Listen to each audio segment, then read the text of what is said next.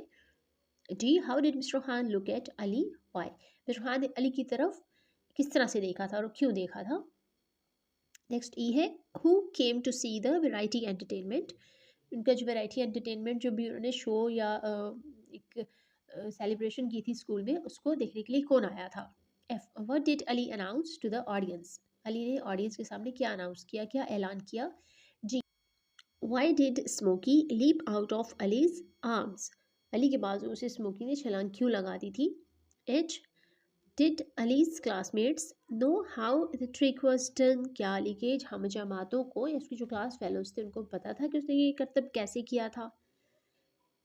This question is more difficult. Last जो question है ज़्यादा मुश्किल है. Discuss it first. इसको पहले डिस्कस करें. आई क्वेश्चन है did the audience like the show. कि ऑडियंस को शो पसंद आया था. How do we know. इस बात का हमें कैसे पता चलता है. इस चैप्टर की रीडिंग में कौन से ऐसे वर्ड्स हैं या सेंटेंसेस हैं जिससे हमें पता चले कि ऑडियंस को ये शो पसंद आया था. The answer of first question is the story took place in school. B. Mr. Han called the class together to make an announcement about a forthcoming variety entertainment. C. Daniel thought he was going to scold the class. Feroz disagreed. Maham thought it would be a good news. D. Mr. Han stared at Ali with a look that could kill because he was cross with Ali for interrupting. E. Pupils from other classes, members of staff, parents and guests came to see the variety entertainment. The next question is F. Ali announced to the audience that he was going to make his dog disappear. G. Smokey leapt out of Ali's arms to go after the biscuits kept under the table.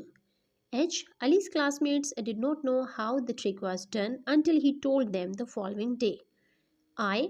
The audience liked the show because they clapped and cheered loudly. The next question is question number 2. Make a list of Ali's classmates. Ali के class fellow या classmates जो थे उनकी आपने एक list बनानी है. Mentioned in the story. जो इस स्टोरी में मेंशन किए गए हैं जिनके नेम्स. यानी क्लास फेलोज तो बहुत सारे थे, सिर्फ इतने 8, 9, 10 तो नहीं थे. तो जिनको मेंशन किया गया है, जिनका नाम हमें पता है, उनकी हमने लिस्ट बनानी है. अगेंस्ट ईच नेम, हर नाम के ऑपोजिट या उसकी दूसरी तरफ राइट डाउन लिखें what act they perform in the variety entertainment. जो कुछ भी उन्होंने उस वेराइटी एंटरटेनमेंट में एक्ट किया था उसका नाम लिखना है. सबसे पहला नाम है Sadia dance, Maham and Hania mime, Yasir Firoz and Anjum pop song, Daniyal poem, Moin Atif and Sara shadow play and last is Ali magic show. The next question is question number 3. Answer the questions about this line from the story. Story से एक line select की गई है और इससे related ही 3 questions हैं हमारे पास. इनको हमने आंसर करना है. ए है, पहले हम लाइन को रीड कर लेते हैं. Everyone clapped as he walked on the stage wearing a green robe and a tall pointed hat painted with stars and crescent moons. Question है first, who was dressed like this? इस तरह का लिबास किसने पहना था. B. Why was he dressed like this? और उसने ऐसा लिबास क्यों पहन रखा था? C what was he going to do, वो क्या करने जा रहा था या वो क्या करने वाला था? The answer of first question is Ali. B he was performing on stage at the variety entertainment as a magician. And C he was going to make his dog Smokey disappear. The next section of exercise is section B, working with words. Question number 1 है on the next page, अगले सफ़े पर are some words, कुछ words हैं taken from the passage, जो कि passage से यानी text से लिए गए हैं, इस चैप्टर से लिए गए हैं. Write them in your notebook, उनको अपनी नोटबुक में लिखें. And then use a dictionary, और डिक्शनरी को यूज़ करें टू फाइंड देयर मीनिंग्स, उनका मायने मालूम करने के लिए, उनका मतलब मालूम करने के लिए, मतलब तलाश करने के लिए. Use them in sentences of your own, और उनका अपने सेंटेंसेज में भी यूज़ करें. नेक्स्ट पेज पर हम वर्ड्स को देख सकते हैं. A munching, B aloud, C variety, D entertainment, E favourite, F upload, G vanish, H gasped, and last word is I wriggling. सबसे पहले हम मीनिंग्स को देख लेते हैं. Munching, chewing food purposefully, usually with a crunching sound. B allowed, given permission for something to happen or somebody to do something. C variety, collection of varied things. Entertainment made up of different kinds of acts. D entertainment, something produced or performed for an audience. E favorite, much loved, most wanted. F applaud, clap, cheer, show approval. G vanish, to disappear from view. H gasped, breathed in with surprise or pain. I wriggling, small quick twisting movements. अब हम इन्हीं same words को sentences में use करेंगे. He was munching on an apple. The children are not allowed to shout. The paint store has a large variety of paint colors. Bookworm does not like entertainment. My favorite poet is Allama Iqbal. I applaud their efforts to clean up the city. The magician made the coin vanish. He gasped as he stepped into the icy water. The snake is wriggling on the floor. The next question is question number 2. Match the person to the description of what they do. यहाँ पे एक description दी हुई है हमें किसी भी बंदे के काम की, और हमने गेस करना है ये कौन है. नीचे हमें बॉक्स के अंदर उनके नेम्स भी गिवन है. Police officer, milkmaid, cowman, king or queen, minister, washerman or washerwoman, holy man or holy woman, shopkeeper, water carrier. इनकी डिस्क्रिप्शन को भी हम रीड कर लेते हैं. A dash is a person who manages a store and sell items. B. A dash is a person who is very religious. C. A dash is a person who washes clothes. D. A dash was a person who transported water from wells to homes before pipes were common. E. A dash is a person who works in the government. F. A dash is a person who rules a country. G. A dash is a person who looks after cows and milks them. And last is H. A dash is a person who prevents crime and keep order. यहाँ पर हम देख सकते हैं first sentence में जो word use हो रहा है दैट इज शॉपकीपर. सेकंड में होली मैन और होली वुमन. थर्ड में वॉशर मैन और वॉशर वुमन. डी में है वाटर कैरियर. E में a minister. F a king or a queen. G is a milkmaid or a cowman. And H is a police officer. The next section of exercise is section C, learning about language. ज़बान के बारे में सीखना. सबसे पहला topic है हमारे पास types of sentences, जुमलों की इकसाम. क्वेश्चन नंबर 1 है right the following in your notebook. नीचे जो सेंटेंसेस हैं उनको अपनी नोटबुक में लिखें. Say whether they are statements, questions, exclamations और कमेंट्स. और आपने डिफ्रेंशिएट करना है कि जो सेंटेंसेस हमें गिवन है ये स्टेटमेंट्स हैं, क्वेश्चंस हैं यानी बयानात हैं, सवालात हैं, एक्सक्लेमेशंस हैं या फिर कमेंट्स, अहकामात हैं. एक्सक्लेमेशंस या एक्सक्लेमेटरी सेंटेंसेस के लिए हम उर्दू में फिजाइया या निदाइया जुमलों का वर्ड यूज़ करते हैं जिसमें किसी को पुकारा जा रहा हो या आवाज़ लगाई जा रही हो. तो इस क्वेश्चन में हमने इन सब स्टेटमेंट्स को डिफ्रेंशिएट करना है, उनको नेम देना है. फर्स्ट जो सेंटेंस है that is A don't leave me here alone. B this is your only chance. C get out of my house. D what a wonderful mountain that is. E is it the highest mountain in the country. अगर हम इन sentences का analysis करें तो first is comment, B is statement, C again comment, D is exclamation and E is a question. The next question is question number 2. Change the following statements into questions. जो हमें statements या बयानात given है इनको हमने questions में change करना है यानी इंटरोगेटिव सेंटेंसेस बनाने हैं इनसे. सबसे पहले रीड करते हैं स्टेटमेंट्स को. A my father is coming with me to money tomorrow. We are going by bus. C, the road is very steep. D, I don't like traveling by bus. And E, we shall get there at 5:30. अब हम इन सब sentences को interrogative sentences में change करेंगे. First है, is my father coming with me to Murree tomorrow. अब यहाँ पे हेल्पिंग वर्ब यूज़ हो रहा है, इसलिए हम हेल्पिंग वर्ब को स्टार्ट में ले आएंगे और बाकी सारा सेंटेंस सेम रहेगा और फुल स्टॉप को हम क्वेश्चन मार्क से रिप्लेस कर देंगे. नेक्स्ट है, आर वी गोइंग बाय बस. इसमें भी हेल्पिंग वर्ब आर यूज़ हो रहा है, इसको हम बिल्कुल स्टार्ट में ले आएंगे. नेक्स्ट में इज़ है, उसमें इसको हम शुरू में ले आएंगे. और फोर्थ है, I don't like travelling by बस. यहाँ पे डोंट यूज़ हो रहा है, डोंट लाइक, तो हम डोंट को बिल्कुल स्टार्ट में ले आएंगे. ये भी जो सेंटेंस है क्वेश्चन में चेंज हो जाएगा. और लास्ट में जो हेल्पिंग वर्ब है दैट इज़ शेल. तो जिन सेंटेंसेस में भी हेल्पिंग वर्ब यूज़ हो रहे होते हैं उनको इंटेरोगेटिव में चेंज करना बहुत आसान होता है. सिंपल आप उसके हेल्पिंग वर्ब को बिल्कुल स्टार्ट में लिख देंगे और फुल स्टॉप की जगह क्वेश्चन मार्क अप्लाई कर देंगे. The next topic is tenses. Sometimes when talking about grammar, जब हम ग्रामर की बात कर रहे होते हैं, कवायद की बात कर रहे होते हैं, we use the word tense. तो हम टेंस का वर्ड यूज़ करते हैं. टेंस रियली मीन्स टाइम, और टेंस का वाकई ही मतलब वक्त होता है. And we talk about a verb being in a certain tense. और जब हम वर्ब के बारे में बात करते हैं तो एक खास किस्म के टेंस में जो वर्ब यूज़ होता है उसकी बात कर रहे होते हैं. Tenses are usually divided into 3 groups. Tenses को मेनली हम 3 बड़े ग्रुप्स में डिवाइड करते हैं, the past, the present and the future. इनको उर्दू में हम माजी, हाल और मुस्तकबिल बोलते हैं. पास्ट होता है येस्टरडे यानी गुजरा हुआ कल, प्रेजेंट इज टुडे यानी आज, और फ्यूचर से मुराद है टुमारो आने वाला कल. फॉर एग्जाम्पल, मिसाल के तौर पर, इफ़ वी से अगर हम कहते हैं I am going to school now, मैं भी स्कूल जा रहा हूँ या जा रही हूँ, we are talking about the present. तो हम प्रेजेंट की यानी हाल की बात कर रहे हैं. I went to school yesterday, मैं कल स्कूल गई थी, we are talking about the past. तो हम माजी की बात कर रहे हैं. I shall go to school tomorrow, मैं कल स्कूल जाऊँगी, we are talking about the future. यहाँ पर हम मुस्तकबिल की बात कर रहे हैं. क्वेश्चन नंबर 3 है हमारे पास.